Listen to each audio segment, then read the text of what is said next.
Hey guys, hopefully everyone's doing well. Just wanted to hop on, and I already have my face on for the day, but I just wanted to do a quick and natural eyeshadow look for you guys. All I have applied to my eyes so far is my um, main highlight color, just to get a little bit of primer on there. It's a great primer for your face, and that's it. So I am going to show you guys what I would wear just on a daily basis if I want a little pop to my eyes, but nothing wild. So first things first, show you guys kind of the colors I'm working with. I also have a guilty obsession with naked palettes, so I've got a lot of those too, but I'll try to stay away from those today. But I use those a lot for daily work or a daily look as well. But what I'm going to do is just build up really light coverage down here on my bottom lid. And usually you want to use some kind of a neutral color if you're going just for an everyday neutral look. Mine's got a tiny bit of purple in it, but not too much. And a little color is okay. But if you want drama eyes, you can go with a lot more color. Just a little bit of a different look. And so I just kind of cover my bottom lid. And then I pick a color that complements that for my crease. So I'm going to go with something that's got a little bit more brown in it. But it's along the same kind of shade. And I'm just going to come right here. So I start by first fanning it out. And then I kind of come in and touch it up. Make sure that it's got clean lines and look. I know some people do even tape. They want the cleanest of clean lines. For me, that's a really cool look, but it's not maybe an everyday look. You can tell when someone's done that they've spent a lot of time on their eyeshadow. For me, I'm going to reserve that for, well, when I want a bit extra.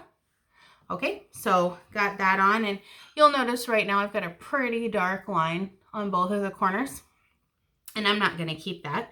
So little trick about the top of your eye, you want to use something that's kind of close to your skin color to sort of blend that out, or it's going to show a ton. So I use kind of a light peachy color, and I just come in and you'll see I kind of blend that line out a bit.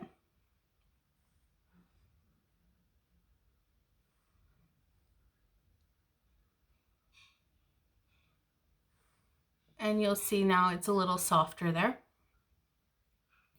But I still have that coverage. And then to really make it pop, you can come in with a slightly lighter color or one of our illuminators.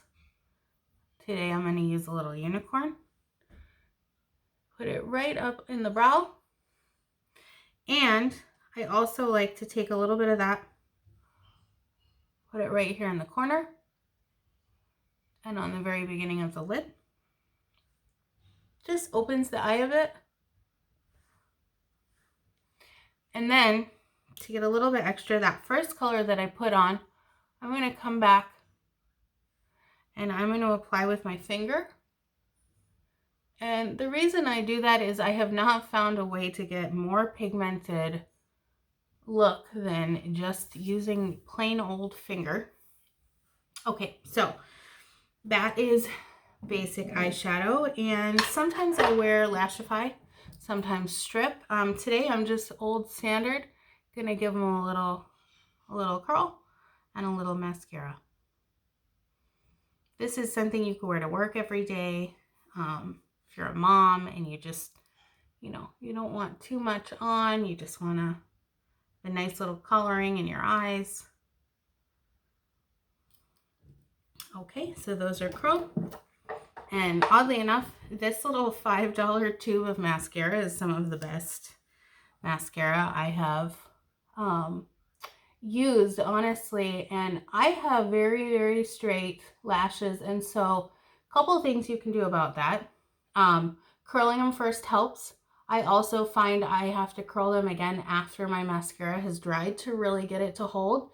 Another would be if your kid is not sleeping like mine is now, throw on the blow dryer and heat up your mascara wand, just like a curling iron. It's going to give it a little extra.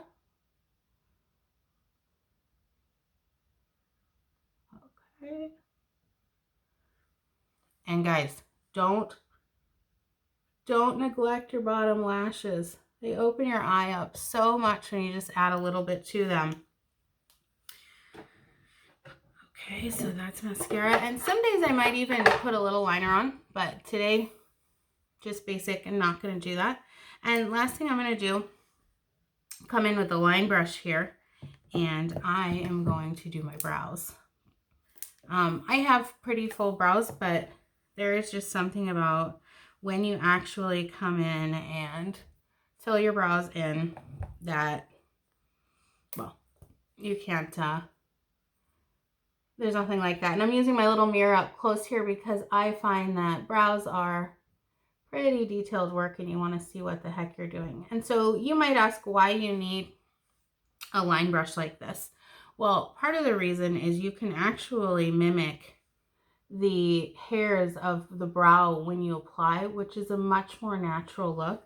Also, the spoolie on the other end really helps to brush out any excess so that it doesn't look like you've got a ton of makeup through your brows, yet you get that full coverage. So it's just all about the right brush for the job and getting it precise as possible.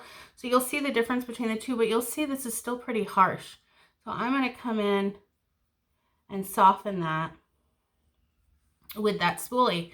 And now I've got great coverage, but it's not looking totally made up. And then I'm going to do the same on the other side.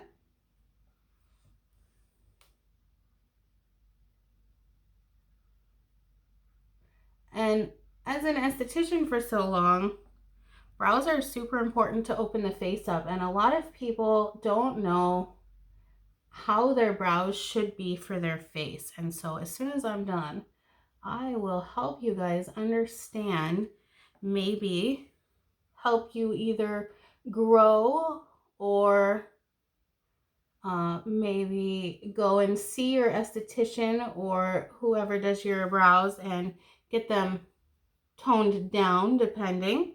Most people over tweeze or over do what they take from their brows, not under, but I have seen both. So let's talk real quick about a brow. You want to take a pencil, a brush, whatever. You want to find the bone in your nose and you want to line that bone up, and that bone should line right up with the edge of your brow. And then you want to take that same one and you want to hit the edge of your nose, the corner of your eye, and that is where your brow should end. And a lot of people are lacking in both of those areas. Either they've plucked too far because maybe they had a cowlick and they said, oh my gosh, my brow's sticking straight up, I want to get rid of it. Or the end, they thought maybe it looked too long. But to follow your natural eye shape, you need both of those. And then to find out where your arch should be, you're gonna again come at the nose, you're gonna go right over your pupil. And that's where your arch should be. So, nose bone, corner of eye, pupil.